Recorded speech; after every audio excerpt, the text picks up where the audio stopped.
Pilha de Gibis.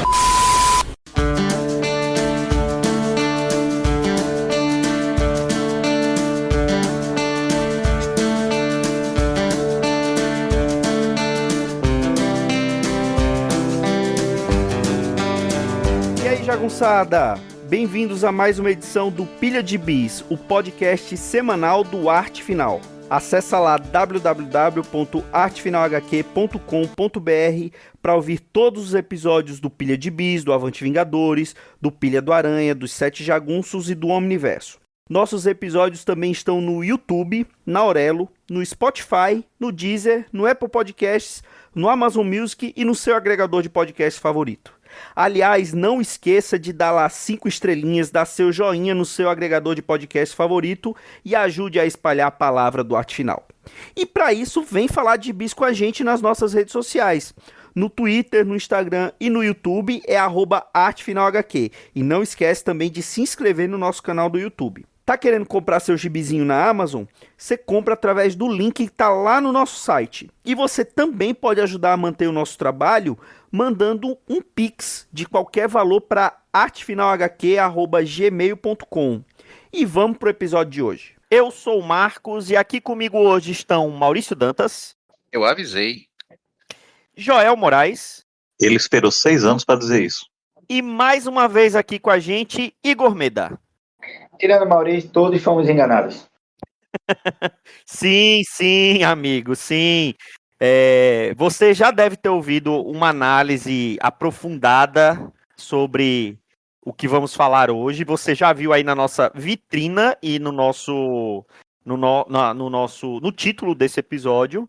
Mas eu tenho certeza que você não ouviu nenhuma análise tão embasada quanto a que você vai ouvir hoje sobre esse tema, que nós vamos falar sobre o fim da Era de Krakoa, né? Essa fase polêmica, celebrada no começo, alguns continuaram celebrando, outros lamentaram o fim dessa fase, a volta para o status quo antigo dos mutantes.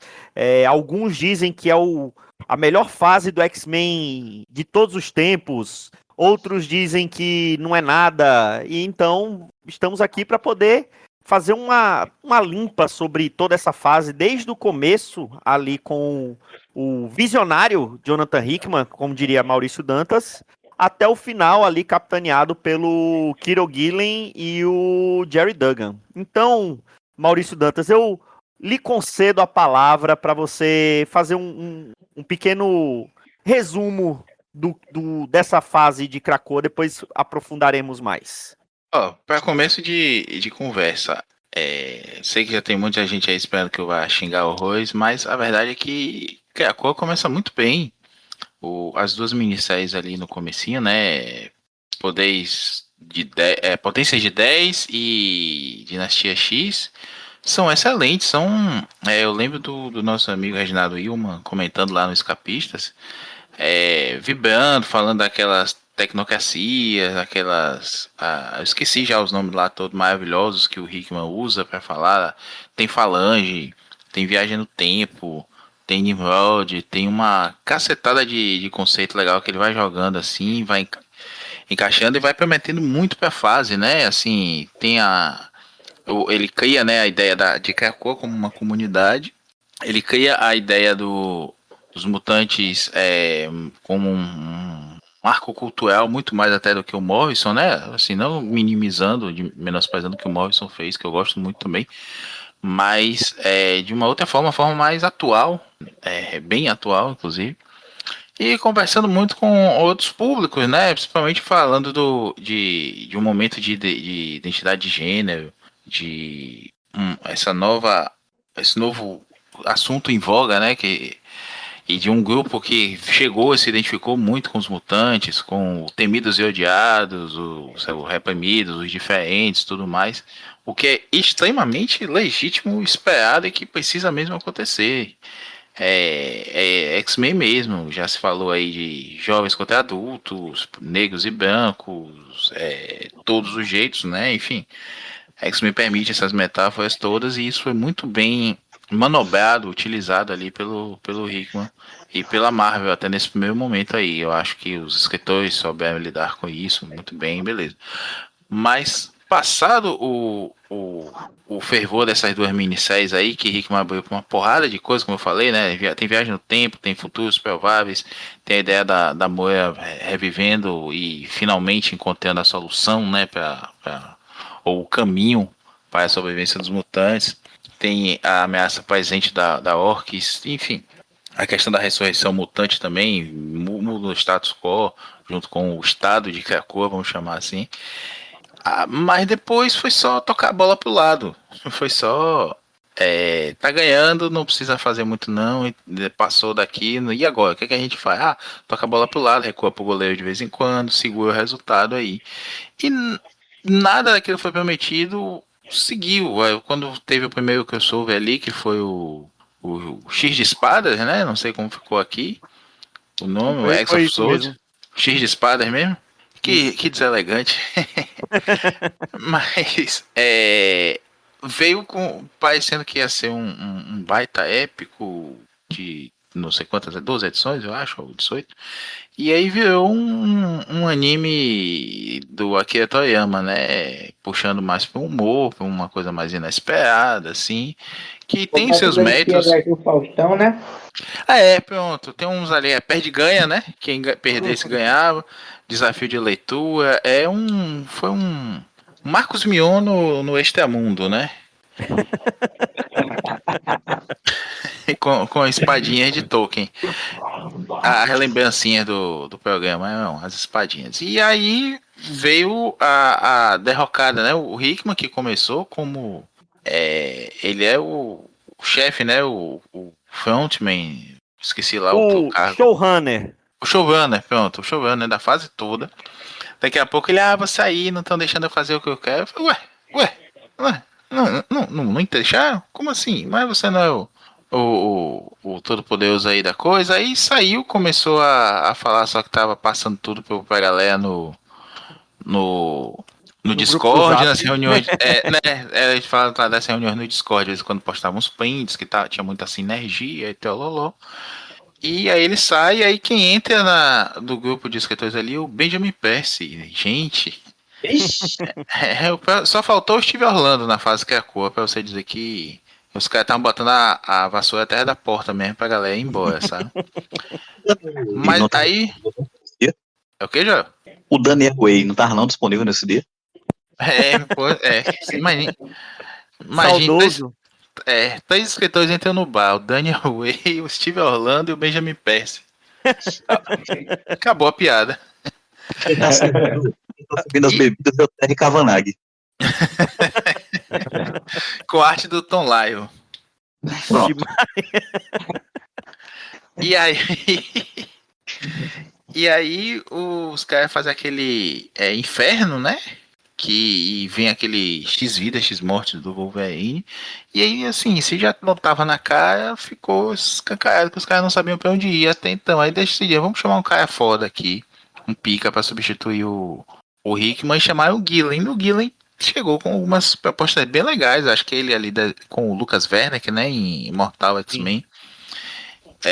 Uns plots bacanas, assim, ressuscitou algumas coisas do Sinistro que ele já tinha usado na passagem dele anterior, deu um fôlego novo, assim, mas isso foi, sabe, segurando a Eia na mão, enquanto tava tudo caindo em volta entre os dedos, assim, o Duggan, que começou bem ali com alguns títulos, Não, o Wells também. O Carrascos dele é muito bom. É muito legal. É muito legal. Aí depois que o Hickman sai do título principal, ele assume X-Men, né? E também fica... não ficou ruim, ficou bacana. Eu acho que Me divertiu ainda. Fala, Igor. Me divertiu ainda, porque o Doug ele fez o simples e reviveu algumas coisas clássicas dos X-Men.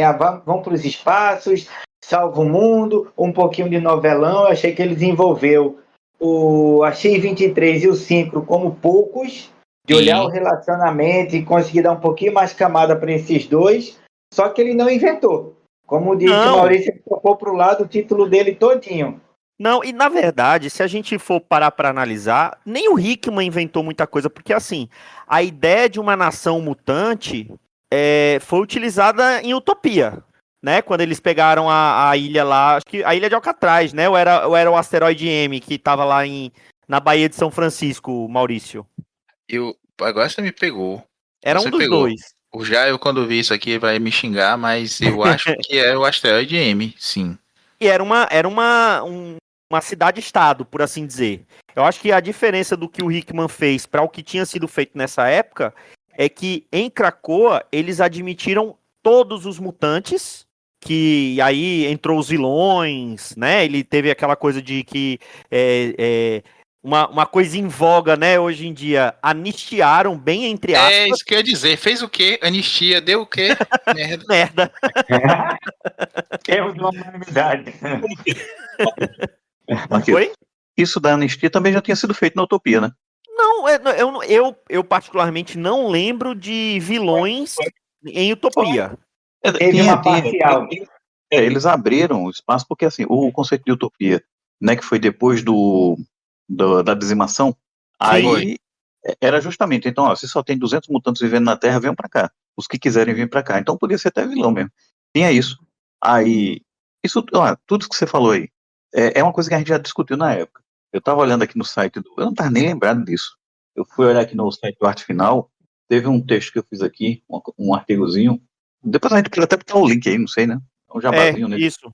Manda o link, a gente bota o link. Que foi, eu empolguei na época que saiu lá nos Estados Unidos, li e tal. Quando eu tava perto de sair aqui no Brasil, eu fiz o Paradoxo Hickman, até que eu coloquei, que é o título do artigo. E aí é o seguinte, o que a gente tinha falado na época, e é isso que você está falando, o Hickman, ele inovou, digamos, assim, na abordagem, talvez, a maneira como ele conduziu, mas você vê, personagem que volta no passado para alterar as coisas. Desde o Futuro Esquecido, Kit Pride, certo? Então, de um jeito ou de outro, é semelhante com a ideia da Moira voltando no tempo e alterando tudo. Não deixa de ser. Agora, claro, ele esticou a corda, né? Ele extrapolou, né? E brincou com outros conceitos também, que até que foi acusado até de plágio de um livro, porque tem um livro famoso, né? Que a ideia básica é essa personagem, quando ela morre, volta para a infância e revive tudo, já com conhecimento.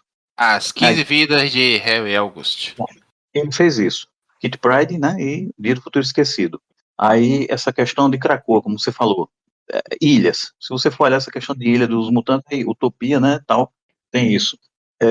O uso dos Tecnarcas e da Falange, ele só deu uma invertida, né, ele decidiu agora que, na verdade, a Falange era original, e os Tecnarcas é que são os descendentes.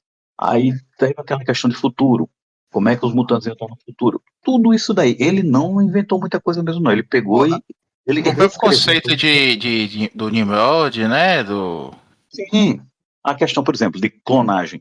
Clonagem e reencarnação dos mutantes não morrerem. Se você for olhar, ele pegou uma coisa, que já tinha sido feita algumas vezes, e oficializou isso. Escancarou, né? Porque assim, o Magneto ele já tinha sido clonado uma vez, se não me engano. E o Xavier, eu acho que foram 2 vezes. Acho que foi, eu não lembro bem.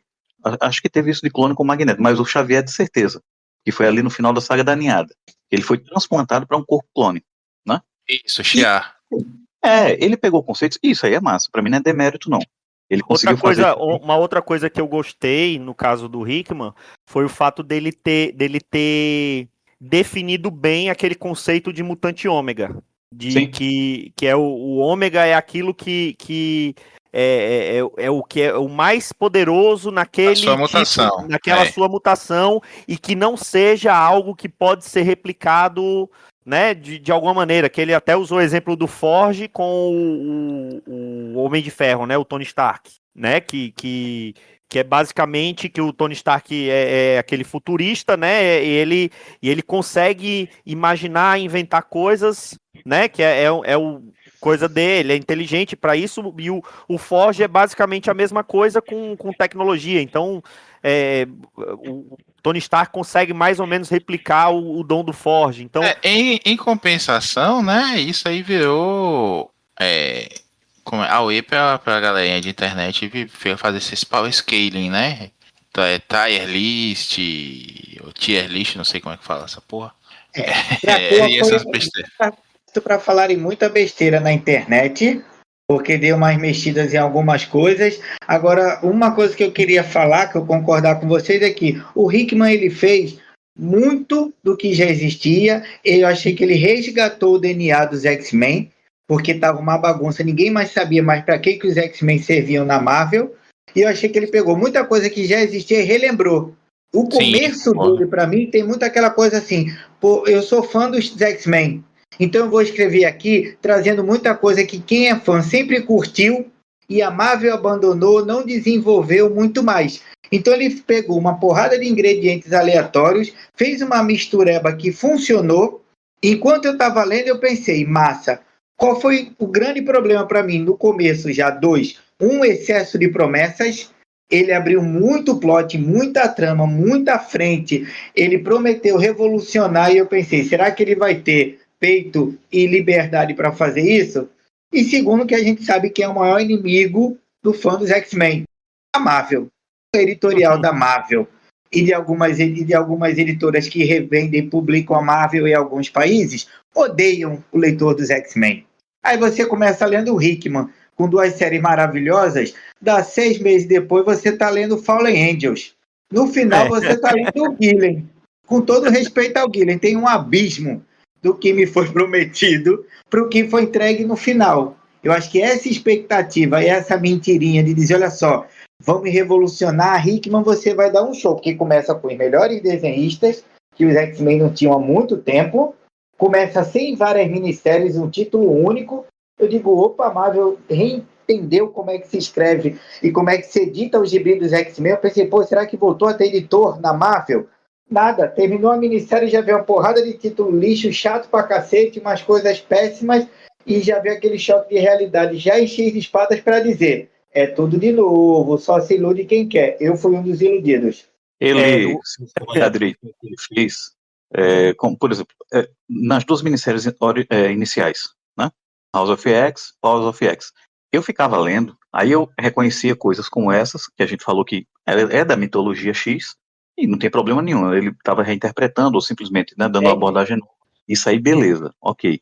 Mas o bom mesmo é que ele fez, digamos assim, a coisa, ele contou direitinho a história. Ele conseguiu botar drama, conseguiu botar ritmo e conseguia cobrir até alguns furos. Por exemplo, se você olhar direitinho, aquela questão da ressurreição mutante, ela é furada desde o início e nas primeiras entrevistas ele mesmo já gaguejava. Que era o seguinte, beleza, é clonagem, né? Ok. Então a clonagem, ela funciona de que forma? Não, ó, você tem o Proteus, que é um dos 5, que ele vai criar, assim, ele vai remanejar a realidade, então significa, já por aí, já começa por aí. Na verdade, não era nenhuma clonagem propriamente dita. Era o Proteus fazendo uma alteração da realidade. Quem acompanha, vamos dizer, o Proteus, né, desde a época do Claremont com o John Byrne. E tinha também aquele irmão do Capitão Britânia e da Psylocke, né, que é o James, acho que é Jamie Braddock. Jamie Que Braddock, isso. são personagens que eles existem assim num cantinho que geralmente eles botam ele para escanteio, porque eles são tão poderosos e tão. É como se fosse o Senhor Mick Explique. Eles alteram a realidade, eles podem fazer tudo, eles transformam tudo. Quando depois se desfaz. Então, essa clonagem toda se baseava em um dos componentes era um cara que alterava a realidade totalmente. Ou seja, aquela cópia ali, aquele clone, podia ser basicamente um algodão doce, que ia se desfazer a qualquer momento. Mas aí era bem contado, a gente acabava indo no embalo. Quando chega no outro ponto, não, ó, o Xavier, ele fez cópias ao longo dos tempos, backups da mente dos mutantes, ok. Então ele botava essa cópia, tem que ter ele ou outro telepata nível ômega para colocar essa cópia dentro do clone que era gerado. Aí entrava na parte metafísica. As próprias histórias dos X-Men e outros personagens da Marvel sempre fala de ter inferno, paraíso, alma, espírito. Então, esse ponto não tem o que discutir na Marvel. Os personagens têm alma, têm espírito, né? Nesse universo ficcional. Como é que ele copiaria os espíritos e as almas desses personagens? Não, ele só copiava os padrões mentais. Então, esses clones, eles não seriam clones exatamente. É uma coisa que a gente até discutiu, e eu relendo aqui o artigo que eu fiz, eu lembrei que eu tinha colocado isso.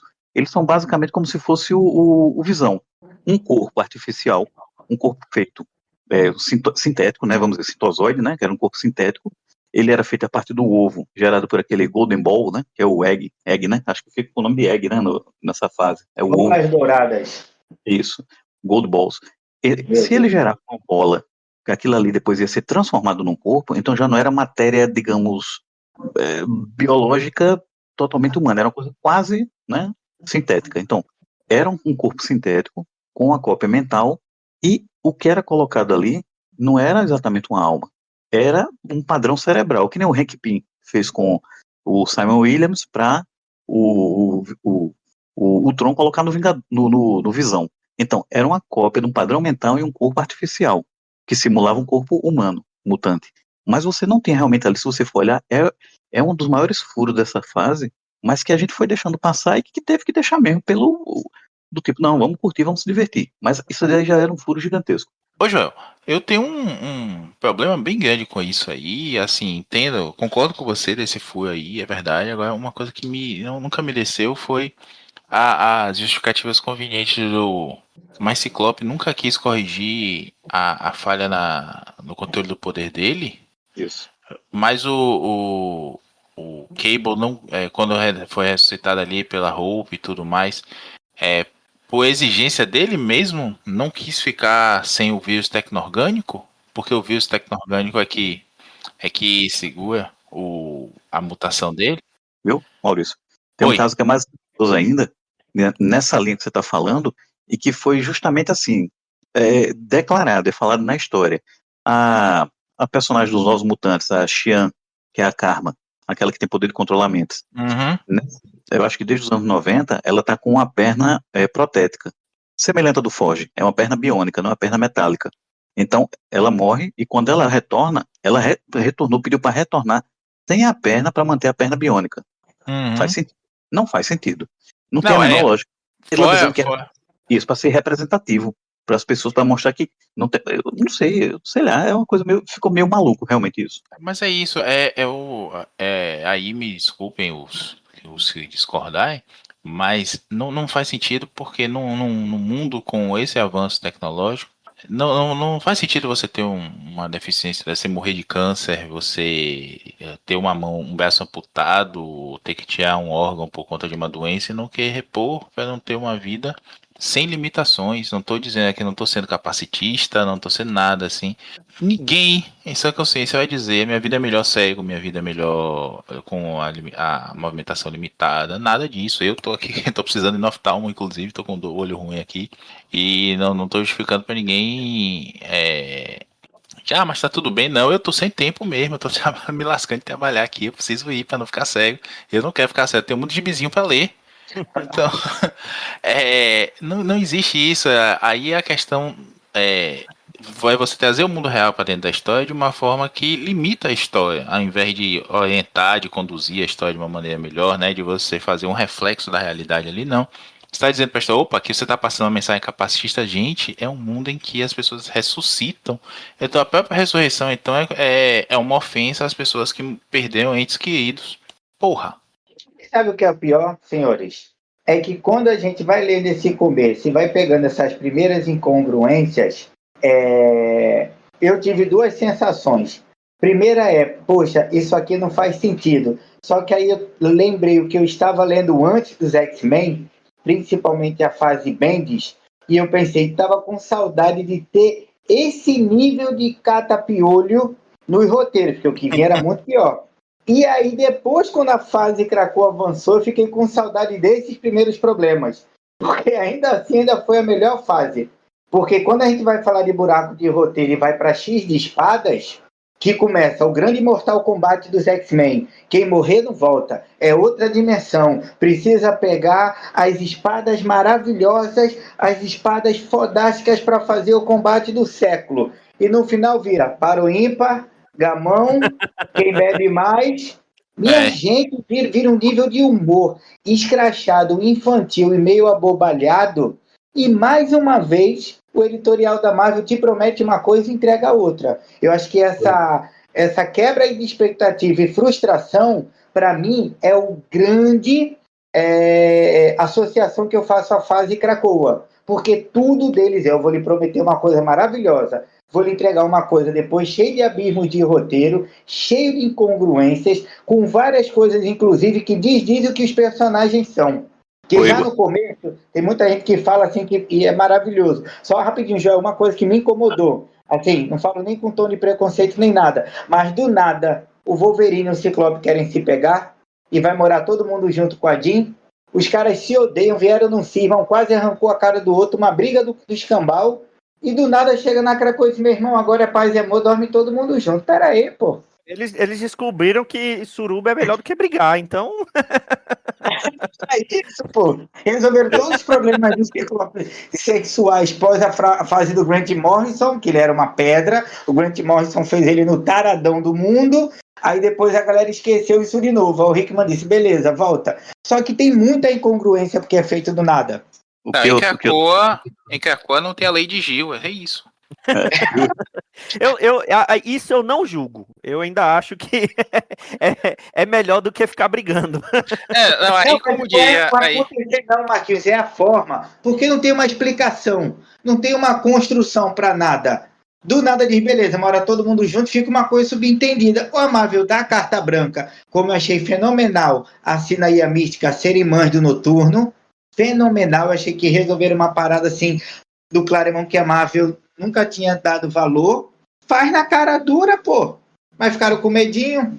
você falando aí, Igor, X de espada, né? X of Swords, eu tava tentando te falar o seguinte, que eu não sei se você sabe qual é a origem da trama dessa saga.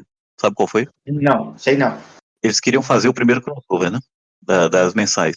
E aí a ideia foi a seguinte: eu não lembro agora se é a Léa Williams ou era aquela outra. Como é o nome da outra escritora que estava na época? Tini Howard. Era uma das duas, Meu que é Deus. do tarô. É adepta do tarô, da cartomancia. Então, qual a ideia que vai ser pra gente fazer o crossover? Ela, eu gosto de tarô e cartomancia, por que a gente não faz uma saga baseada nas cartas do baralho? Nas cartas do tarô. Quem Ou tirou seja, essa mão aí, tirou errado. você falou aí dessa história de que promete uma coisa e vai para outra. É mais um caso na indústria, DC e Marvel, onde eles fazem aquele quadro do Chaves, aquele que tem o suco, que é suco de limão, com sabor de tangerina e com cheiro de groselha, alguma coisa assim. Porque a premissa era tarô.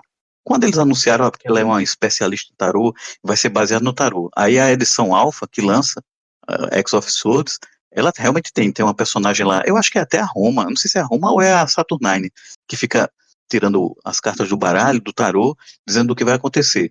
O que raio isso tem a ver com espadas? Porque tem uma carta que chama As de Espadas. Aí, por conta disso, lá na frente tem um torneio de espadas de verdade, que aí não tem muito a ver com tarô, já saiu.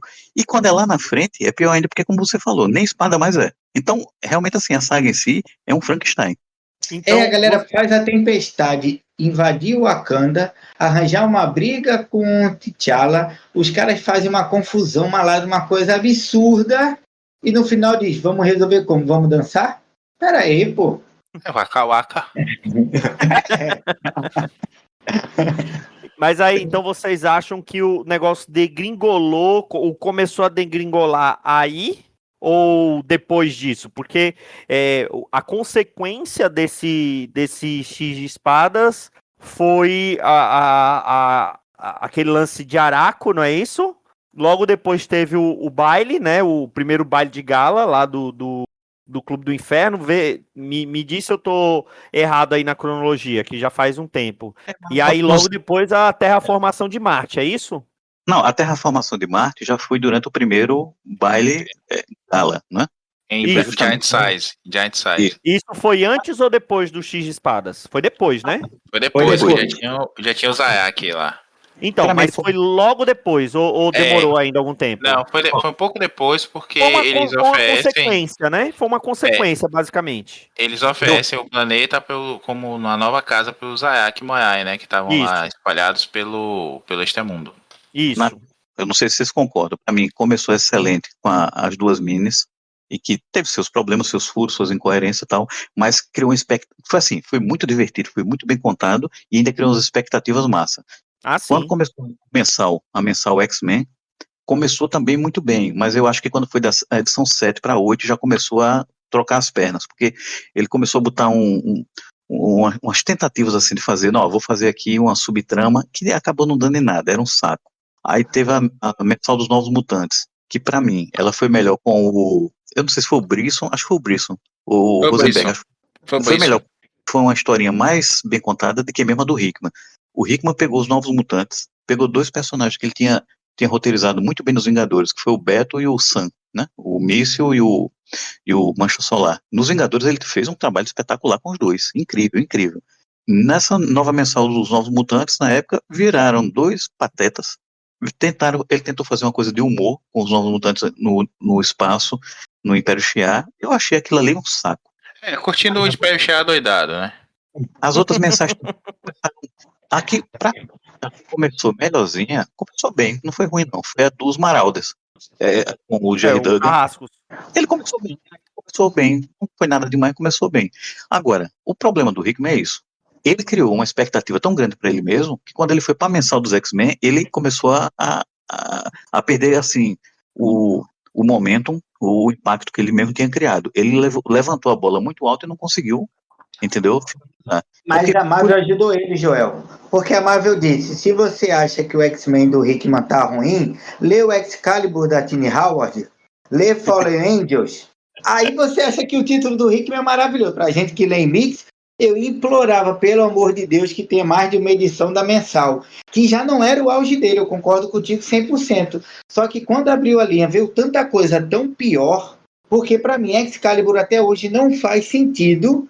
E aí, Marquinhos, quando abriu essa parada de Araco e tudo, o Apocalipse, sentado num boteco, ouvindo o Pablo e tomando uma para curar a dor de amor, peraí, minha gente. A Apocalipse corno manso foi triste, gente. A sobrevivência do mais corno, né?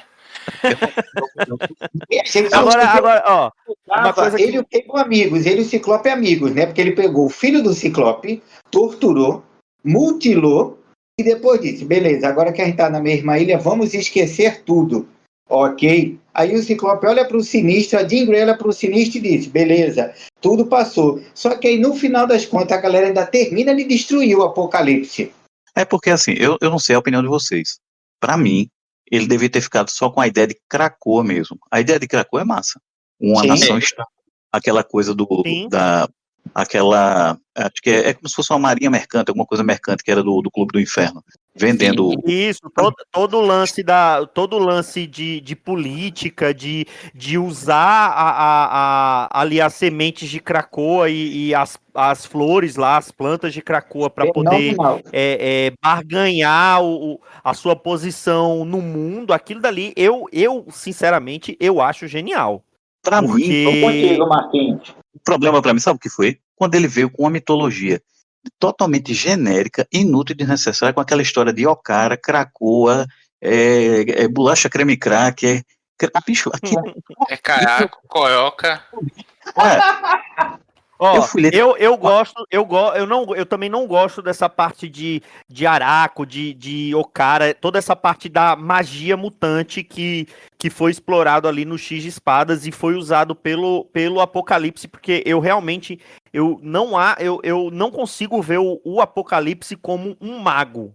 Pra mim é justamente o contrário. Ele foi criado ali na época do X-Factor como aquele mutante que muda a própria forma, né? E depois foi que foi dando muito mais poder pra ele ser o primeiro mutante, aquela coisa toda. Nave tecnológica, assim, escambau, um cientista, né? Ele era quase um Poxa, ele fazia umas paradas fenomenais com tecnologia. Não, lembrem que ele roubou a nave dos Celestiais. Sim, exatamente. Ele usava o Tecnovírus, os Tecnarcas. Era isso. Não, gente, E agora sim, eu acho que eles fizeram, só para eu finalizar. Agora sim, eu tava falando da parte do baile, deles terem terraformado Marte, e aí eles quiserem transformar Marte como o planeta sede do sistema solar, e ali fazer essa interação com outras civilizações. Eu achei isso muito interessante. Sim. Agora, uma coisa que vocês falaram, assim, que todo mundo falou, a questão da expectativa com o que foi entregue. Era realmente, ele criou uma expectativa muito grande com o que ele escreveu, ou era porque o que vinha antes era tão ruim que qualquer coisa um pouquinho acima da média que fosse feita ia criar bastante expectativa. Não, ó, tem muito isso aí. Deixa eu só fazer voltar um pouquinho Uma aqui atrás parte. uma parte para chegar nesse ponto aí. Falar de duas coisas que me incomodam muito também, que um é a burrice dos X-Men, né? Que, assim, me desculpa, mas eles merecem ser exterminados, não são raça superior porra nenhuma, porque parece aquele primeiro Todo Mundo em Pânico, Com que você, a menina... Maurício Dantas. Porque a menina, Todo Mundo em Pânico 1, que a menina olha assim, salvação e morte certa, ela corre pra morte certa, sabe? Porra, os caras ficam inventando Adamantium com o Proteus, né? Porque toda vez que o Wolverine morre, ele cria um corpo de um esqueleto de Adamantium de novo. E aí manda pra uma nave, uma base espacial da Orcs, que toda hora o Wolverine morre e fica lá aqueles esqueletos e depois fica, olha, como que eles têm sentinelas feitas de Adamantium, sabe? Porra. É de lascar. E outra coisa é que a Krakoa que é invadida toda semana, né? Tá inexpugnável, ninguém entra, é só mutante, só que a gente deixa toda semana morrer. Ou entrava A alguém lá veinha e invadia. botânica manda um abraço, As idosas Teve perigosas isso, lá. Marquinhos. Meu Deus do céu, teve isso. E aí, Marcos, aí eu entro no que você puxou aí. Concordo que tem a questão da carência ali do mutante, tem muito deslumbramento com o Hickman em si, porque de fato, vou mais além do que o Joel Ele falou. volta como um grande astro, né? Porque ele tinha saído da Marvel para poder tentar fazer os gibis autorais, provavelmente fez água, né? Aí ele voltou, mas voltou com status Salvador. de Salvador, porque ele tinha feito Guerras Secretas, né? Ele tinha feito todo aquele run dos Vingadores, e aquela coisa, foi quando a Marvel resolveu voltar a investir nos X-Men, né? Ele sai da Marvel, vai pra Image, né? Segue ali mais alguns gibis autorais, tudo mais, não dá. As contas não param, ele volta. Aí no meio dos X-Men, ele diz assim: não tá legal, não. Sai de novo, capitalizando. Ele tenta levar todo mundo. Ele leva a Tini Howard, vai junto também. E tem mais alguém que vai junto com ele. E Obrigado, Hickman, por isso. faz aquele substack, né?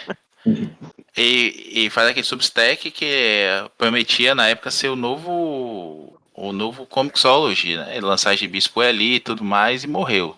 O Substack para esses caras foi que nem aquela onda do NFT. Lembra do NFT?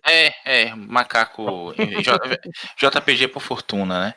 E aí, eu vou mais além, Marcos, nessa questão aí, porque existe uma carência muito grande, sim, e existe a galera que tá pedindo para ser enganada. Tipo, meus amigos Luigi, Reginaldo, por exemplo, Mauro Elovitch, que estavam lá achando a última bolacha do biscoito, o apocalipse de paletó em Genebra, não foi? Foi No Fórum de Davos. Fora de Davos. Porra, pelo amor de Deus, gente. É legal aquela fala assim, porra, vocês venceram sem dar um tiro, né? Beleza. Mas Apocalipse, Magneto se sujando, indo pra fora humano, discutir economiazinha, pelo amor de Deus. Xavier de colante preto e cabeça de funko, andando pra cima e pra baixo, sabe?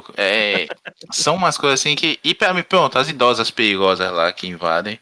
Pô, velho, as mulheres humilham o Ciclope, o cara que tá. Desde moleque ali é um estrategista, combate corpo a corpo, usa poder e tudo mais, e toma uma rasteira das veinhas. Não existe, sabe? Assim, tem umas coisas ridículas que. É isso que vocês falaram, assim, a gente acabou justificando muito. Beleza, mas a história tá rolando. Lembrando muito um certo outro escritor aí, que eu não vou dizer o nome, que na narrativa ele sabe escrever bem, engana todo mundo. Aí quando você para, você, peraí, é sério isso? Ele roubou minha carteira enquanto eu dava risada, sabe? É isso. Havia uma carência grande do público, assim. Eu gosto muito do que o Matt Rosenberg fez antes, porque ele disse assim, bicho, faça o que você quiser, mate todo mundo, porque depois a gente vai trazer de volta. Beleza. Aí tem aquela crítica, né, que... Maurício, Oi. na verdade, se você olhar, você falou do Rosenberg, mas o Tom Taylor, ele fez uma boa menção com aquela X-Men Red. Sim. Foi a melhor coisa, a melhor coisa pré-Hickman foi X-Men Red. E teve outro, Total. o Charles Solis fez, acho que foi Astonishing X-Men, até com o Jimmy Shea. Ele fez X-Men Blue. Não. Ele fez depois Astonishing, ele fez com 2 arcos. Um arco... Não, minto. Foi 2 arcos com Soul, isso mesmo. Que é uns X-Men bem improvisados, né? Contra, acho que é com o Arcade. E aí depois vem um arco que é muito bom, que é desenhado pelo Greg Land. E que Que teve, tem. e que teve uma coisa, viu, Maurício? Teve uma coisa que também virou uma coisa do tipo, não, deixa isso pra lá. O Hickman toda vez, não sei o que, não sei o que e tal. Que foi o seguinte, foi uma barrigada monstra. O final dessa fase curta do Charles Soule, o Xavier, que estava morto, o É, espírito, o a corpo, mente assim, o dele, corpo do Phantom Max, né? ele estava no plano Isso. astral, ele vem pra Terra, o Fantomex fica lá passeando no plano astral e dá o corpo dele pro Xavier. Dá o Terminou com o quê? Xavier. Hã? Ele dá o quê? Ah, que Ainda não susto. tinha fase de Krakoa, não, sabe? Aí, Krakoa, se fosse na Krakoa, tinha sido outra coisa. Mas enfim, o Xavier ficou no corpo do Fantomex. E quando começa essa fase do Hickman, Krakoa, simplesmente já tá o Xavier lá num corpo novo, usando aquela roupinha dele de. Eu não sei se é de balé, mas enfim, aquele colã e com aquele capacete. E não, do nada o Fantomex reaparece já naquele arco, que foi do nada pro lugar nenhum, que foi dos anuais. Acho que você lembra qual foi aquele. Acho que era Giant Size, que eles fizeram um arco com o Fantomex, com o Hum, Circo, com o Noturno, terminou com a Tempestade, que ela estava para morrer, contaminada com alguma coisa e tal, e que foi do nada para lugar nenhum e ninguém toca no assunto. Sim, bicho, vem cá, quando foi que tu voltou, Fantomex? Como foi que o Xavier recuperou o corpo? Ninguém trata disso. Aí você tem essas coisas que, beleza, a gente estava tão embalado, como eu falei, pelo ritmo, que a gente acabava pulando essas coisas e, não, tudo bem, tá, deixa pra lá. Mas é realmente assim, Anestesiou muita coisa. em retrospecto, é isso que aconteceu. Você pega, cara, você pega o seguinte, voltando a isso que eu tava falando de Krakoa antes, ó, cara, sei lá o que, não tinha necessidade daquilo, porque sempre foi estabelecido que os mutantes começaram em pontos diferentes, né, da história humana. Do nada, o Hickman inventou que havia uma nação mutante. Sempre houve uma nação mutante que aparentemente viveu antes dos seres humanos na Terra e viviam na ilha de Krakoa, que era uma ilha mutante. Aí aparecem demônios que vieram da baixa da égua, que ninguém sabe de onde foi, os demônios mais genéricos do mundo. Eu pensei que ele ia usar, pô, o limbo da Iliana. Naquela Pelasco primeira. e tudo mais, né? Quando mostrou que a ilha tinha sido atacada por demônios saindo do chão e que partiu-se em duas, eu pensei que era. Não, foi a coisa mais genérica do mundo, que eu não consigo nem lembrar daquilo ali. Que, aí ele começou a contar a história de gerações em que esses mutantes tiveram que ir para lá, para essa outra dimensão, para enfrentar esses demônios, acabaram se juntando com eles, e aí surgiram aqueles personagens genéricos, odiosos, que o suprassumo deles, se tem algum de vocês que gosta dessa personagem, eu lamento, que é aquela personagem que o poder dela é vencer. E aí, no caso, o poder dela de vencer, se ela estiver enfrentando um exército maior do que o dela e que tem a chance de ganhar, ela vence mudando de lado. Olha a É. genialidade. Meu amigo, isso é uma ofensa, isso era para estar sendo julgado no tribunal de Haia. O grande poder da mulher é mudar de lado. Eu vou vencer, tá? Peraí, os caras vão ganhar, eu vou pro outro lado. Joel, Justo. dois parênteses. Para entender o limbo, usar o limbo, para ver o corpo do Xavier e o Fantomex, para ver tudo isso, precisa ter uma coisa que a Marvel não tem há muito tempo, que é editor. Precisa ter alguém que leia, que entenda um pouquinho da cronologia e que diga, beleza, roteirista, vocês vão viajar, eu estou aqui para gerenciar tudo e fazer isso ser coeso. A Marvel não tem isso há muito tempo nos X-Men. Os X-Men, o Nada. escritor que chegar, faz qualquer coisa. O Bendis chegou e tocou o terror, aí depois o Hickman tocou o terror. Quem foi chegando foi tocando terror. A Marvel só tem editor para quando fizer assim um ano e meio, chegar e estragar. Porque a saída do Morrison, a saída do Bendis e a saída do Hickman, se você compara com a expectativa e a entrada, você vê o abismo que tem. E sobre essa personagem que o poder dela é sempre ganhar, para mim teve uma história dela que eu gostei muito, que foi ela e o Mancha Solar. Que ele está Sim. discutindo, negociando com ela e que ele ganha dela só no papo. Eu achei que foi o grande uso inteligente do poder dela, porque não foi sobre ela, foi sobre o Mancha Solar. Essa foi a história que eu achei que teve algum escritor que disse: eu vou pensar um pouquinho nisso, porque essa história de mudar de lado eu concordo contigo. É uma preguiça assim criativa absurda. Aí então você concorda até comigo, que na verdade quem ganhou foi quem? O O Mancha Mancha Solar. Solar. Ela é É. uma fraude. Sim, ainda tem isso. Mas teve muita coisa. Bom, Por exemplo, uma coisa que a gente fala sobre ele ter levantado a bola, agora, claro, aí já é culpa também do leitor. Eu fiquei mais ou menos assim no papel daquele personagem que tinha do Jô Soares, Quem não nasceu antes na época do dinossauro não vai saber do que eu tô falando. Mas tinha um personagem do Jô Soares que toda vez ele batia na própria cara e dizia, eu acreditei, eu acreditei.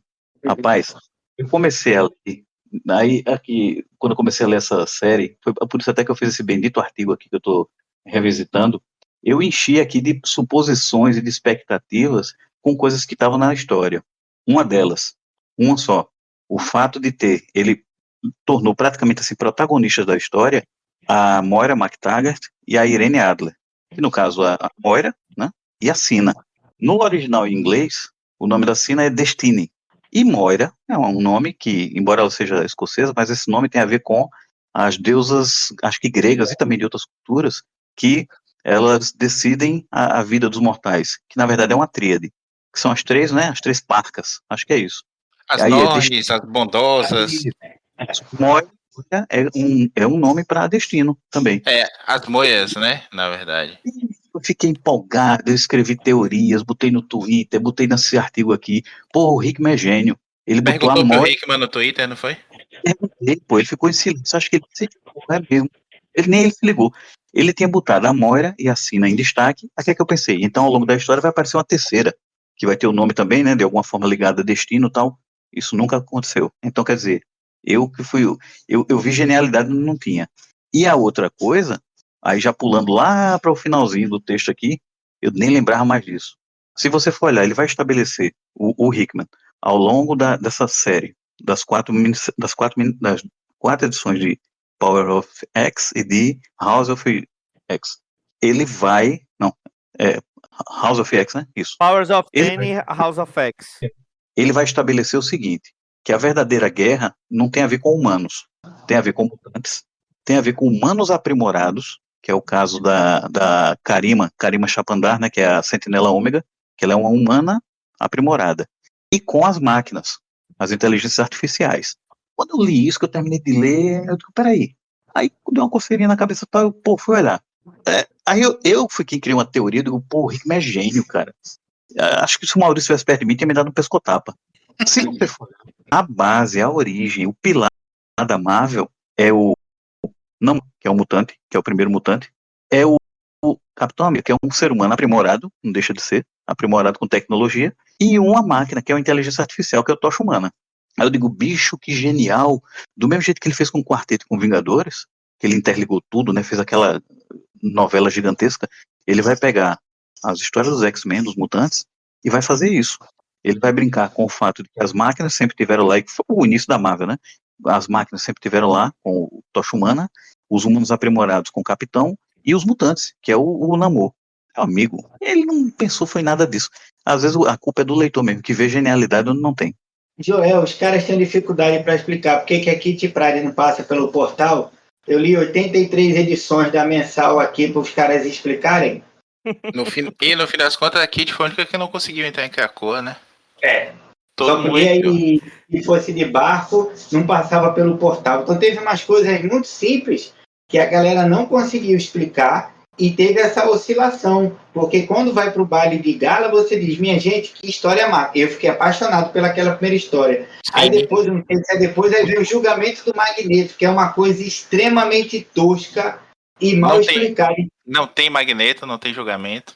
Não tem nada. Então, essa oscilação e essa ansiedade que o Joel disse, da gente imaginar até onde pode ir, isso é um traço muito forte. Todo mundo montou teoria, menos os caras que estavam escrevendo.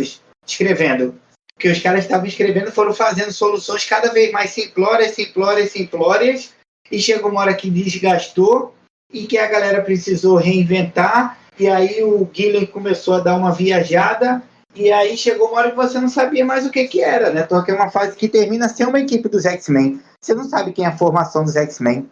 Eu acho que os caras conseguiram cometer um erro absurdo nisso. Eu concordo. Eu ia começar falando aqui de acertos, para não dizer que são só críticas, mas eu acho esse um grande erro da fase, Igor. Concordo plenamente com você.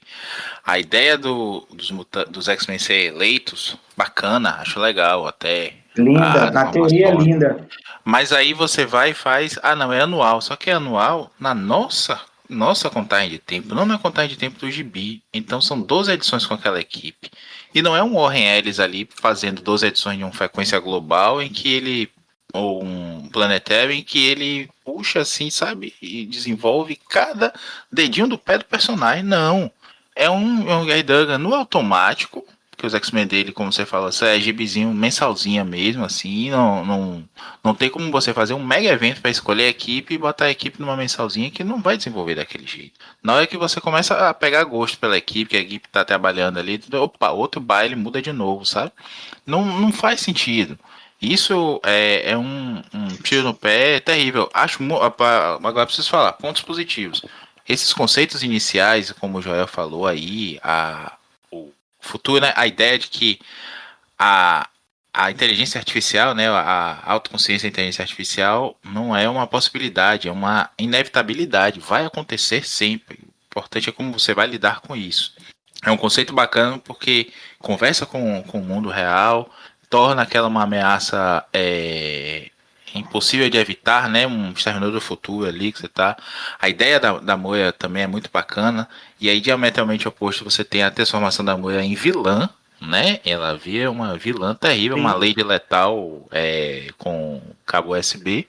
E vem uma porrada de bobagem ali depois, mas outros pontos legais. A ideia lá das inteligências super cósmicas e tudo mais também, assim, vai para um outro lado que podia ser explorado em uma série de títulos, né? Tipo, ó, vamos botar esse lado aqui espacial.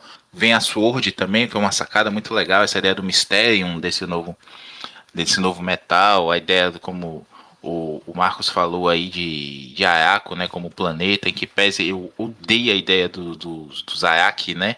Tem coisas boas que saem dali, sim, mas assim, apareceu muito tipo, pô, gente, mas isso aqui não é sobre mutante? Por que a gente tá falando de uma outra raça de mutantes ancestrais, da família do Apocalipse, com a mulher do Apocalipse, enfim, virou uma novela mexicana dentro da novela mexicana. E aí você tem a ideia de Krakoa em si como uma nação, repito, muito legal. A ideia de trazer todo mundo ali para dentro e criar as tensões ali, muito boa também, mas nada disso é desenvolvido. Se você tivesse, pronto, vamos lá, isso aqui, esse plot aqui vai ser desenvolvido nesses títulos, com esses personagens, você que escreve. Vamos criar um título dentro de Krakoa, a vida de Krakoa aqui, não sei lá. Vamos fazer um título para os X-Men, né? A equipe de X-Men atuando como heróis no mundo lá fora e tudo mais. Acho legal o que o Gillen faz, né? Quando ele pega o Immortal X-Men, assim, todos os gibis passam a orbitar em volta de Immortal. Em Immortal as coisas são decididas e as repercussões do que é feito lá fora acontece também. A ideia da X-Force, a princípio, né, como um serviço secreto, né, uma CIA dos mutantes atuando fora de Krakoa e tudo mais.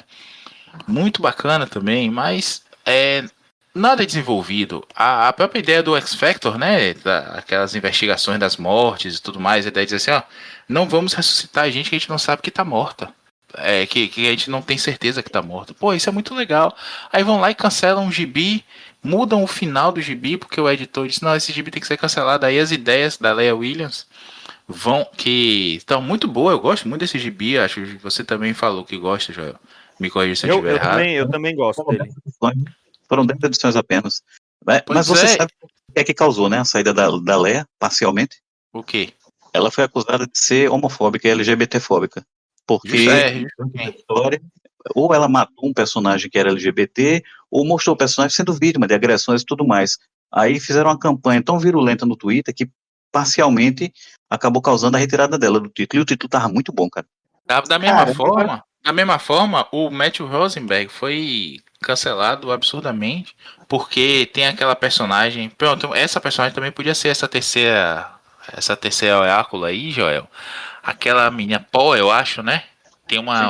Não, aquela Vel, uma que não tem olhos. Que ela tá Olhos vendados. Olhos vendados, isso. Ela morre na fase do Rosenberg, numa banheira, vítima de uma violência e tudo mais, e aí começa a criticar ele, fetichização da violência. Gente, essa galera é aquela galera que o herói tem que ser perfeito, o vilão não pode ter virtudes, e se o vilão não tiver defeitos também não pode, porque tá fazendo apologia ao nazismo. Pô, botar o caveira vermelha no gibi não é apologia ao nazismo, caralho. É mostrar que esse tipo de vilão existe, sabe? Você fala, Então, acho que o esse desenvolvimento. público. Desculpa, já, só terminar aqui. Eu acho que esse público, pra quem a Marvel jogou no final, assim, e que sustentou muito a fase de Krakoa, jogou muito contra também, porque é radical. E assim como eu lembro, eu xingava lá os novos mutuninhas no Twitter e tudo mais, arranjei umas brigas, uns blocos aí. É, quando essa galera dizia pra gente, né? Vocês são velhos, vocês não aceitam novo, não aceitam a mudança, isso aí veio pra ficar e tudo mais. Quando veio a nova fase agora, esse das cinzas, né? E tudo mais, começaram a reclamar o mesmo que a gente reclamava de Krakoa. E digo até mais, porque a gente conseguia ver as virtudes e criticava os erros, apesar, claro, nem sempre fui moderado como eu tô sendo agora aqui. Minha culpa eu faço. Agora, muitas vezes você via essa galera assim, não fale mal de qualquer coisa, não pode falar mal. Havia uma blindagem, né? Assim como você tem com muitos artistas LGBT, de outras bandeiras e tudo mais, você não pode criticar. Não pode criticar. Aí criticou, porra, você tá cancelado, tá explodido aí. Aí vem essa fase nova agora, eles começam a reclamar, e eu chamei a atenção de um deles assim, ô, você tá fazendo igualzinho a galera que você criticava quando falava mal de Krakoa. A mudança acontece, a mudança vai seguir, bicho, sempre, é normal. E a resistência a ela também, né? Assim como no gibi, acontece na vida real. Se coloque também no lugar de que isso acontece. Para pra pensar aí quanto leitor tem aqui. Ah, meu Homem-Aranha morreu com é, um novo dia. Eu só leio X-Men até ali. Eu só leio não sei o que. E tá tudo bem. Tem uma porra de gibi que você nunca leu. Pateais, né? Sign Up Collection. Disponível aí de graça nos scans e tudo mais. Ou coisa para reler também. Acho que 90% do que eu compro hoje é coisa que eu já li, ou que é de uma época que eu não li porque pulei alguma fase, não tinha dinheiro pra comprar e tudo mais. Então tá de boa Contigo. também. Agora, esse radicalismo todo acabou jogando muito contra também, né? Tipo, essa coisa não posso matar o personagem porque senão vai ser apologia à violência, fetichização de não sei o que lá. E não é assim, acontece na vida real, vai acontecer, tem que acontecer na ficção também, porque uma coisa é reflexo da outra. Mas E os diga já. X-Men no DNA, né? Porque os X-Men já ficaram com Xavier, já perderam, já tiveram Magneto, já tiveram Ciclope, já tiveram a Tempestade, os originais já saíram. Eu acho que o fã do X-Men que não se acostumar à mudança, não entender a mudança, não entender que inevitavelmente o herói que você gosta, que hoje é protagonista, daqui a pouco vai ficar escanteado, como foi o Gambit nessa fase Krakow, como foi pior que deram o Wolverine pro Percy. Faz parte de X-Men essa loteria e uma hora você vai ser agraciado, seu personagem vai estar bem, outra hora você vai ter o Chuck Austin. Mas vocês não acham que hoje, assim, vou falar que é sacrilégio pra muita gente que ouve a gente, assim, na nossa faixa. Você acha que o Wolverine, pra essa galera, é um personagem ultrapassado? Ele é uma epítome de um machão, um herói dos anos 80, assim, motoqueiro, fumante, samurai e tudo mais. Conversava muito mais com a nossa idealização de herói, de anti-herói anos 70, 80, 90 do que com essa galera de hoje. Muita gente eu vejo assim elogiando que o Wolverine ficou descanteado em X-Men 97, por exemplo. Que ele é um cara tóxico, que fala de uma masculinidade assim assada e tudo mais. Eu acho que hoje o Wolverine não tem tanto esse apelo, não, sabe? Pra essa Estou galera. contigo. Eu acho que para uma galera nova, o Wolverine ele é socialmente atrasado. Ele fala com Isso. um público um pouquinho mais e as pessoas tiveram dificuldade de atualizá-lo. E ao mesmo tempo, Maurício, a galera também não pesquisa. Porque muita gente fala que, eu vi muito disso, bom do X-Men 97 que o Wolverine saiu, porque ele é machão, ele é tóxico, ele é isso e aquilo outro. Ele é o melhor figura paterna dos X-Men em todos os tempos. Ele foi muito mais pai para Jubileu, para X-23 e para Kitty Pryde do que, por exemplo, Ciclope foi para o Cable durante muito tempo. E fazendo parte do arco de desenvolvimento dele, né? Ao longo daquela longa fase. Que ele começou como sendo o cara que era o insuportável, o insociável, aí depois foi se tornando o cara assim, digamos, mais tolerável, e lá na frente chegou a esse ponto que você falou, ou seja, foi totalmente uma construção do personagem, né? Foi um desenvolvimento dele. E é Agora, difícil pra mim falar que o Wolverine é um personagem com o ruim do homem hétero, se você ler a relação dele com a Mariko.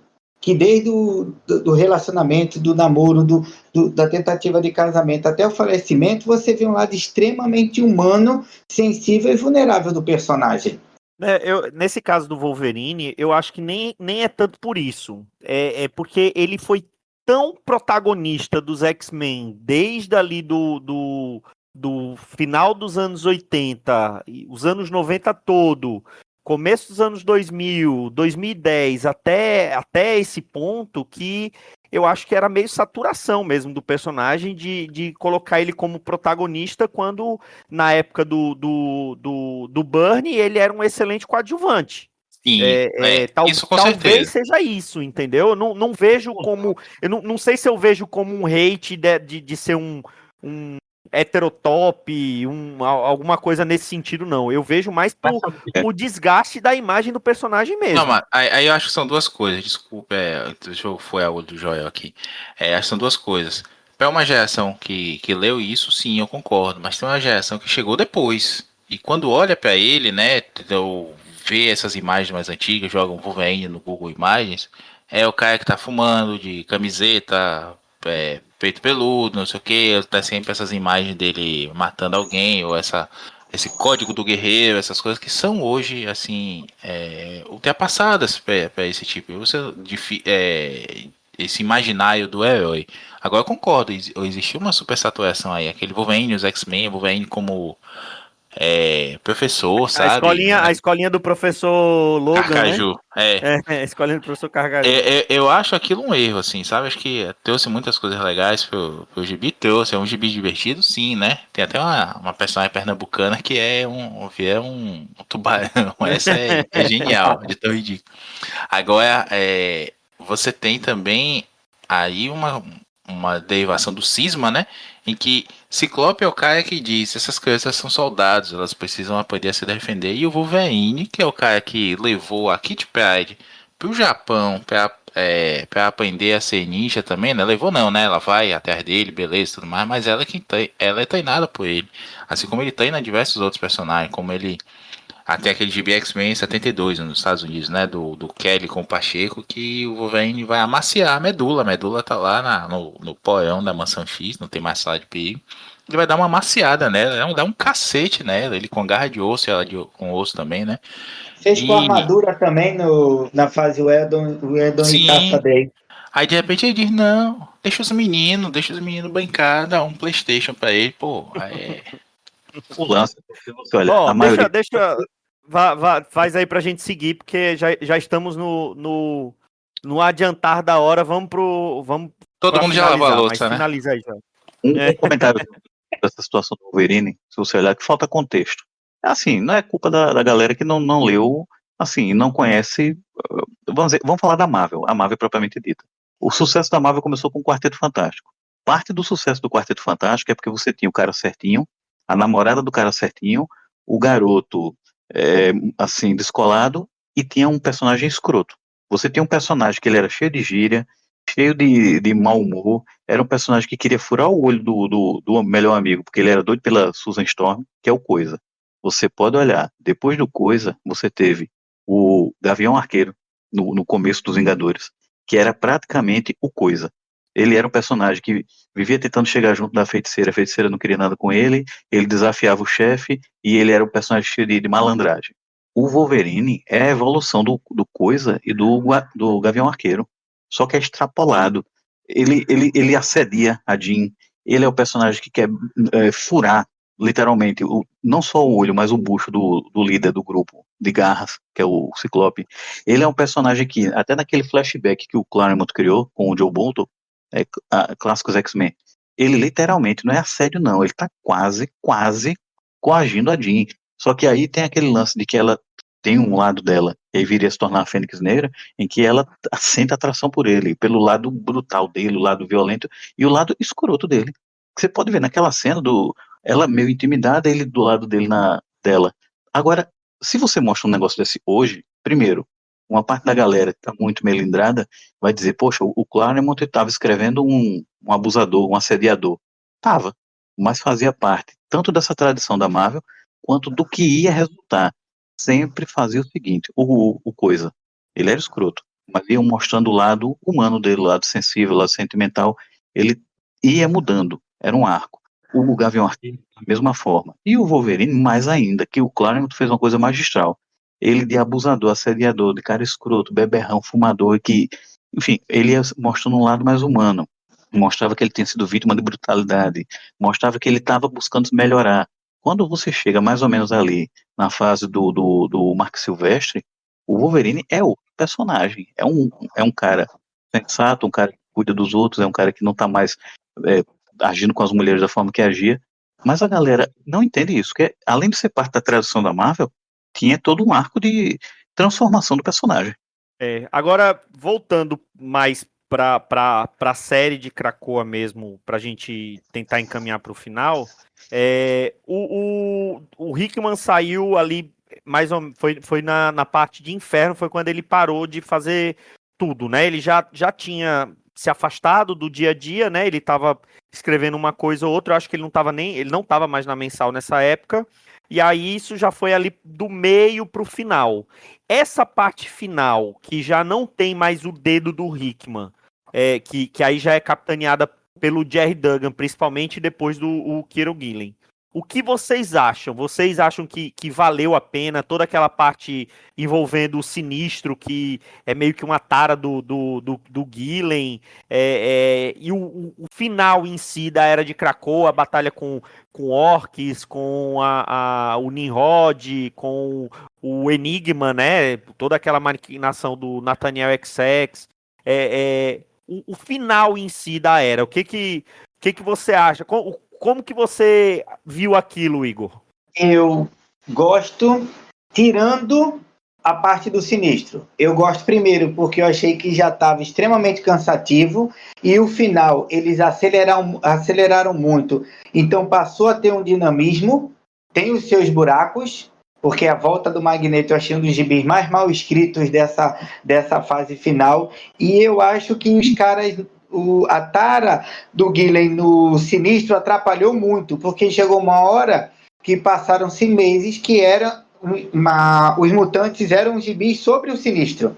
Não tinha mais X-Men, não tinha nenhum dos protagonistas, você não via o Ciclope, você não via Jean, Wolverine, os grandes X-Men, o professor Xavier virou um oriundo dos Trapalhões, enganado pelo Sinistro a hora que quisesse, não era mais a mente mais poderosa do planeta, e essa parte eu achei que estragou muito, porque foi ficando Dragon Ball Z nas realidades alternativas, eu achei que ficou tudo muito confuso, e o Sinistro teve um protagonismo que foi exacerbado. Agora, a parte final, quando eles vão resolver a hoste, quando os X-Men se juntam, tem um plano, quando começam a desenhar alguma coisa, eu senti, Marquinhos, foi um sopro de você voltar a ler os gibi dos X-Men.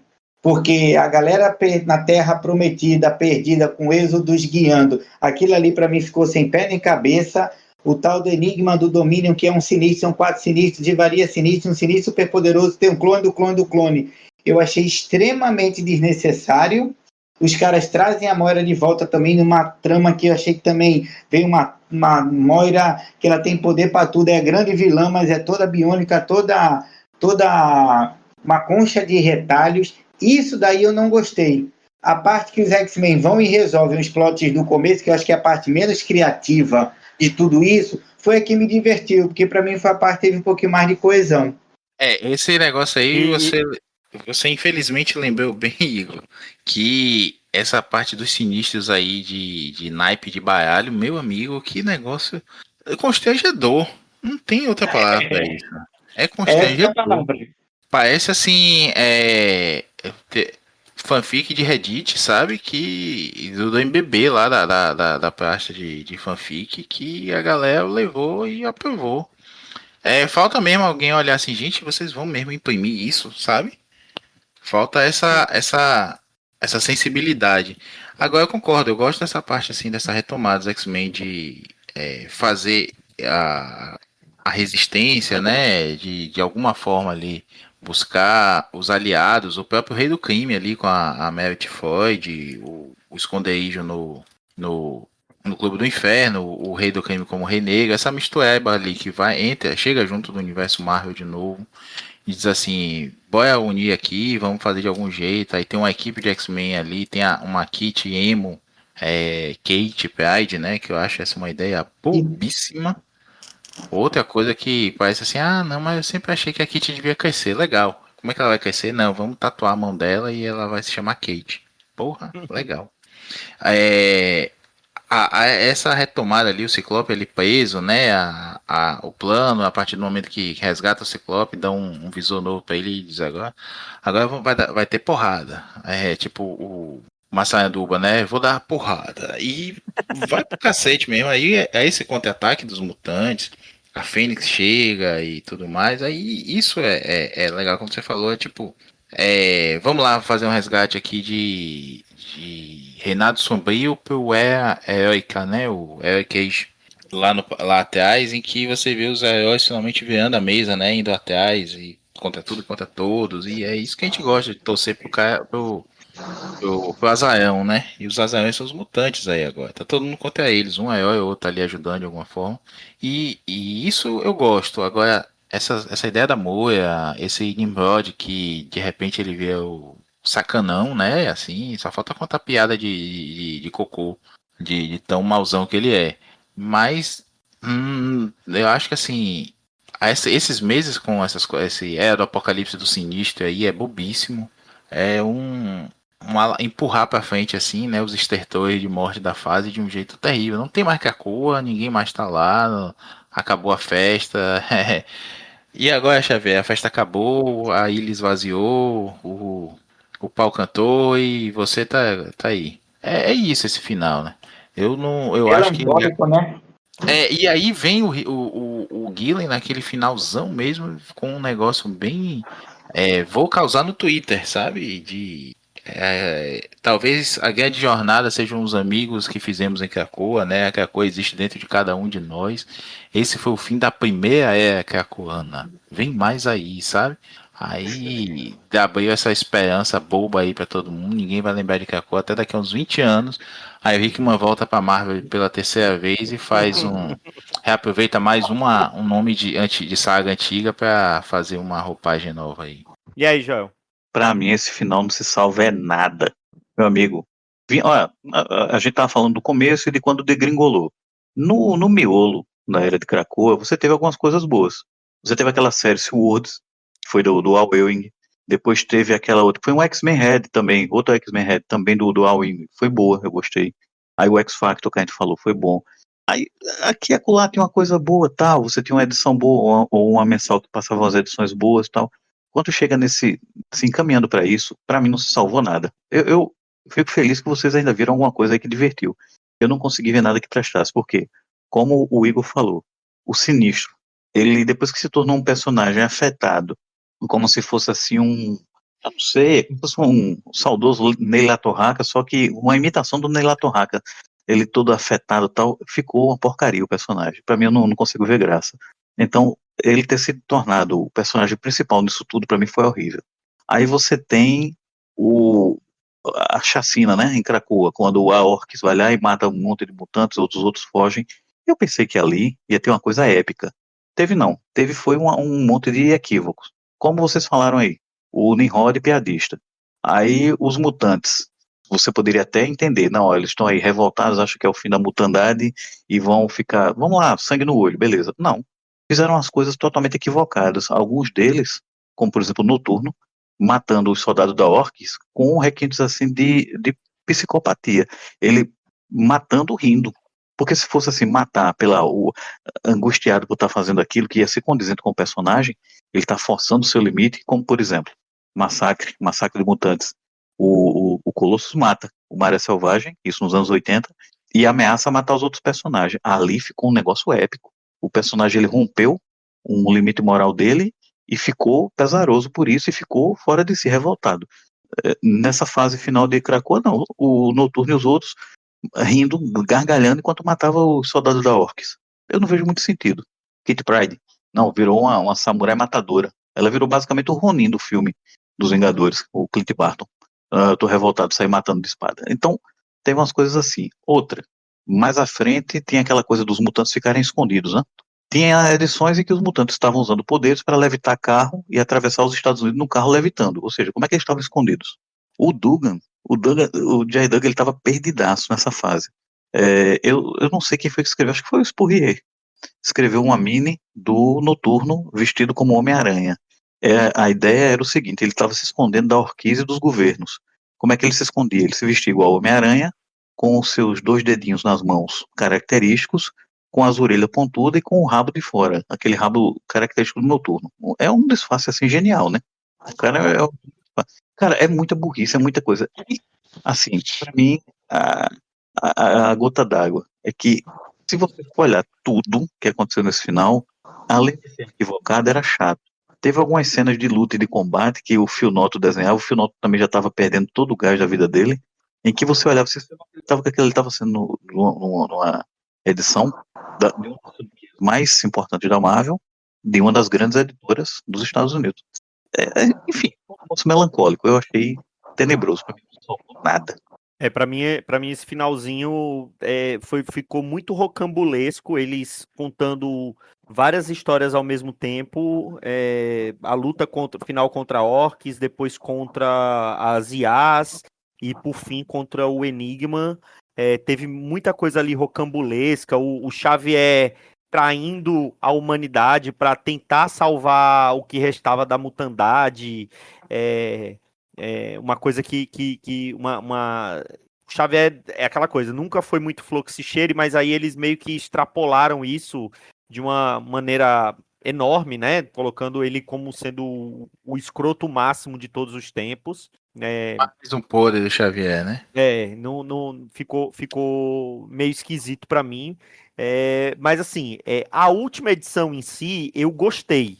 O que vinha um pouquinho antes, eu já tava de saco cheio, já queria que acabasse logo. Mas a última edição em si, eu até.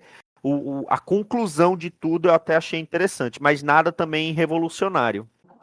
Agora, assim, para acabar, finalizar mesmo o podcast, vocês falaram da expectativa e o quanto essa expectativa foi frustrada nessa enorme era de 5 anos de publicação, quase 5 anos de publicações, que trouxe, para o bem ou para o mal, trouxeram de volta os X-Men em destaque na Marvel, né? Que há muito tempo eles não eram o carro-chefe, não eram destaque na Marvel, e pro bem ou pro mal, essa era Krakoa trouxeram eles de volta.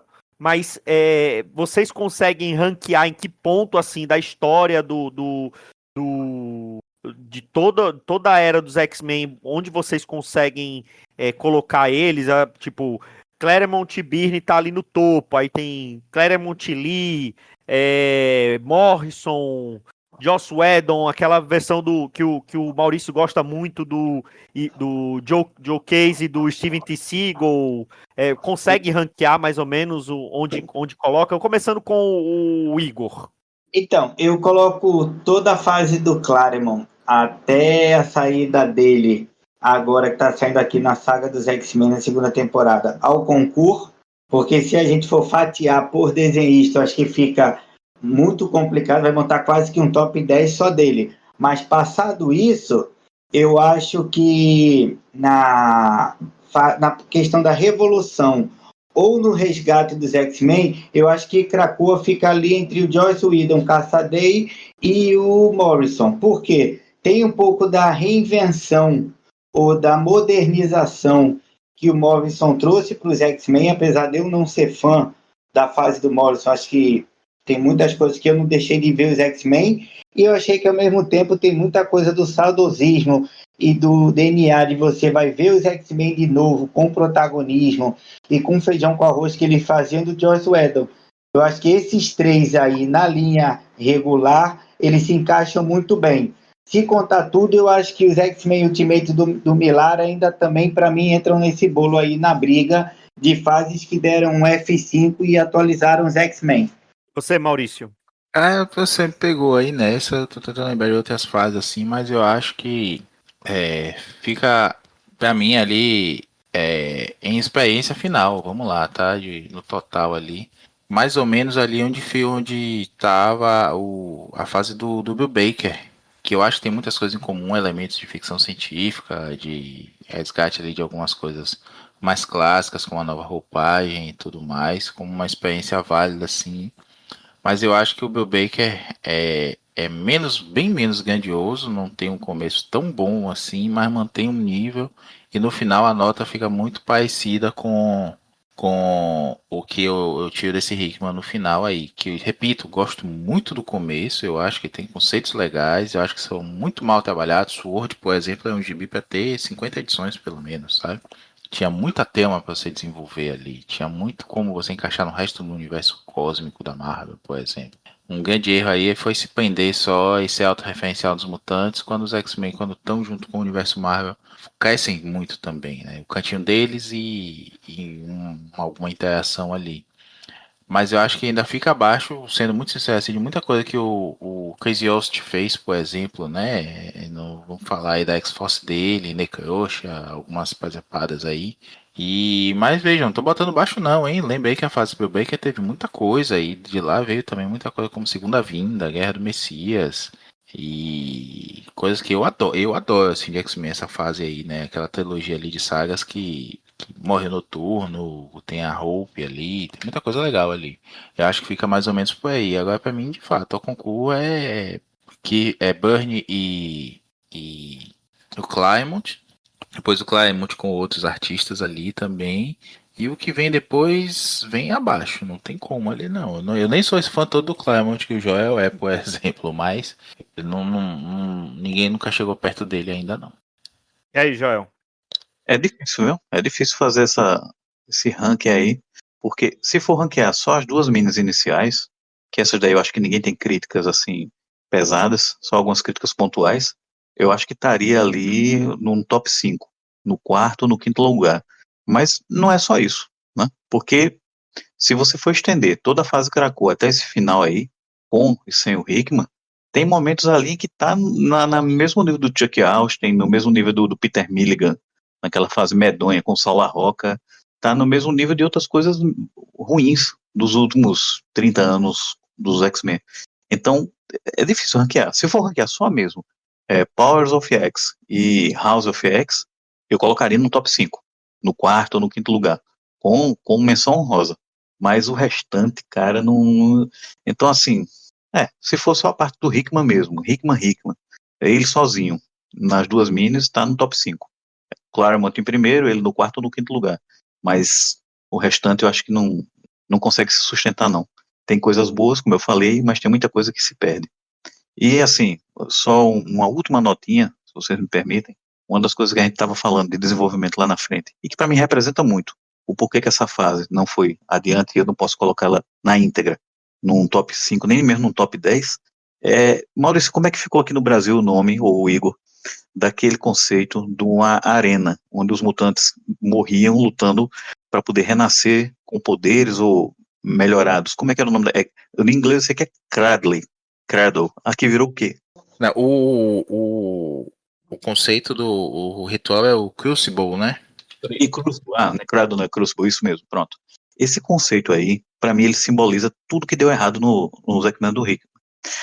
A ideia em É si tão não ruim tá que eu esqueci até o nome. a ideia em si não tá errada, não.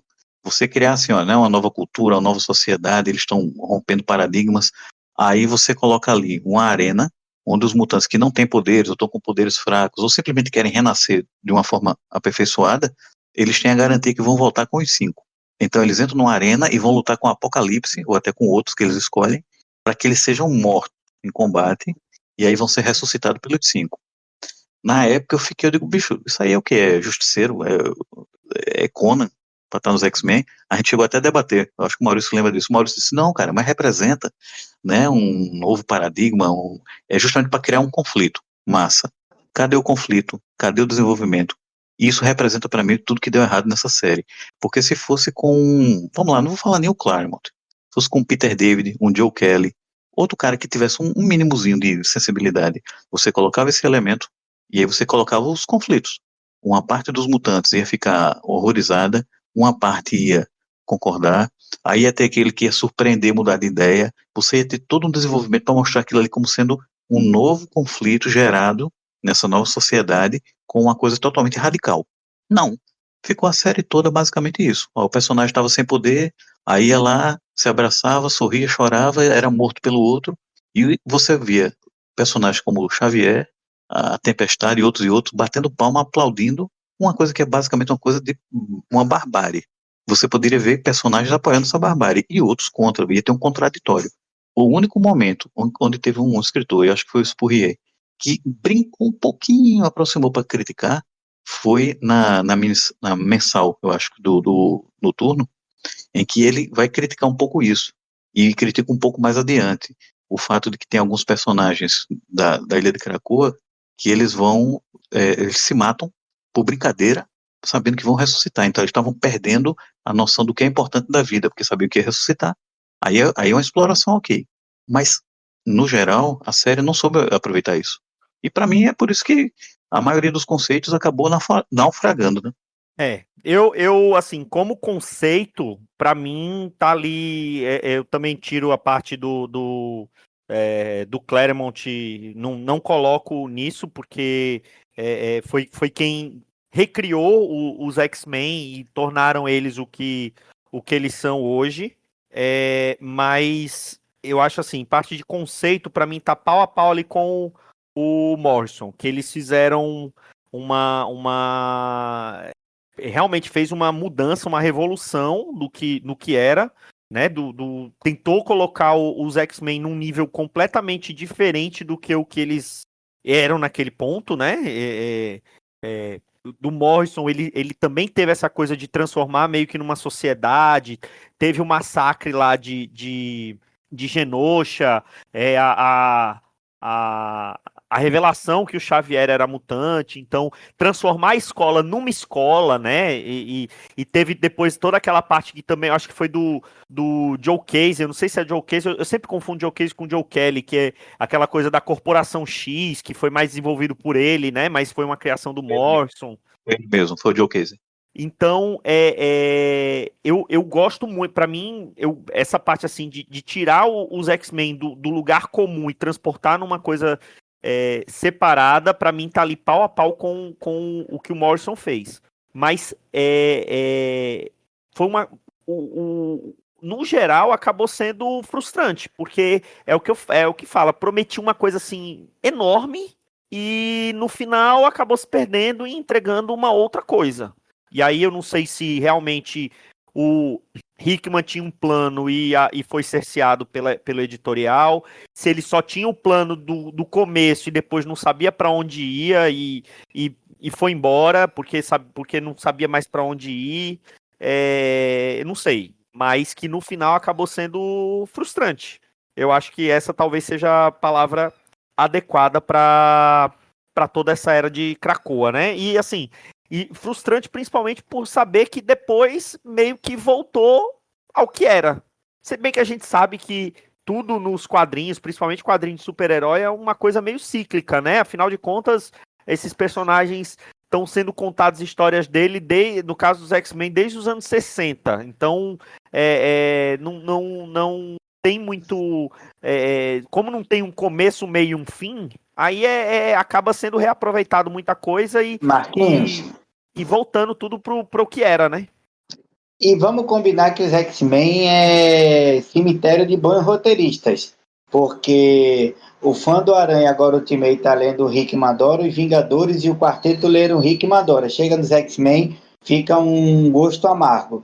O Warren Ellis, que eu sou muito fã, arrebenta. Chega nos X-Men, fica um gosto amargo. O próprio Brubaker, se você ler o que ele escreveu no Capitão América e o que ele escreveu nos X-Men, meu Deus do céu. Os X-Men têm essa tradição. E aí eu não sei se é o peso de tudo que os X-Men representam, da cronologia, do desafio, a sombra gigantesca do Claremont, ou se é a incompetência editorial desde o Bob Harras. É uma mistura de tudo isso, né? Como foi uma retomada dos X-Men depois daquele boicote que a Marvel fez por não ter os direitos deles no cinema, agora tá nessa segunda fase, vamos ver como ele vai desenvolver, se bem que a gente já falou sobre o começo, tá fraco. Não vai muito para isso, mas isso é coisa de um outro podcast. A gente pode retomar como tá X-Men agora, se bem que a gente já falou do iniciozinho do ressurgimento das cinzas. Bom, Vamos finalizar, a gente já falou um bocado, 1h30 de podcast quase. Vamos, assim, de podcast, mas de gravação já passou disso, né? Só quero falar que vocês me fizeram lembrar agora aí da Tempestade Pastora da Universal, bicho, fazendo aquele auê quando alguém ressuscitava. Eu reconheço você. Horrível. Teve isso também. Bom, Igor, cara, mais uma vez, muito obrigado pela participação, por ter aceitado o nosso convite. Você que sempre fala de X-Men, eu sei que você é um grande fã de X-Men, então, mais uma vez, quero agradecer de você ter aceitado o nosso convite, e eu quero que você deixe aí o seu jabá, onde os nossos ouvintes que ainda não o fazem, onde eles podem te seguir, onde eles podem ler o que você escreve, os seus reviews também de gibizinhos. Fala aí o seu jabá. Senhores, obrigado pelo convite, eu sou amarradão no conteúdo de vocês, consumo bastante, aplaudo e gosto pra caramba, é um prazerzaço estar aqui com vocês, muito obrigado pelo convite, e quem quiser me ver, me ler, na verdade, falando de gibi, é só ir lá no Twitter, Igor Meda, pra mim ainda é Twitter, desculpem, lá no Igor Meda que eu tô sempre postando gibi, estou lendo, opinando, discutindo, trocando uma ideia, ou no mínimo rindo, com o ringue de MMA, que é o Twitter de Maurício Dantas. Eu sou vendo, uma Maurício? vítima. Você não- Eu sou uma vítima. Você não tem só hater, você tem fãs também. É tudo legítima defesa. João Moraes, até a próxima, viu? Me chamem. Ih, é o Maurício Dãozinho Dantas. de novo. Tá vendo? Maurício Dantas, até mais. Eu já falei e vou repetir. Nunca provaram nada contra mim, então. E é isso, pessoal. Até a próxima segunda-feira com mais um Pilha de Bis. Um grande abraço e tchau.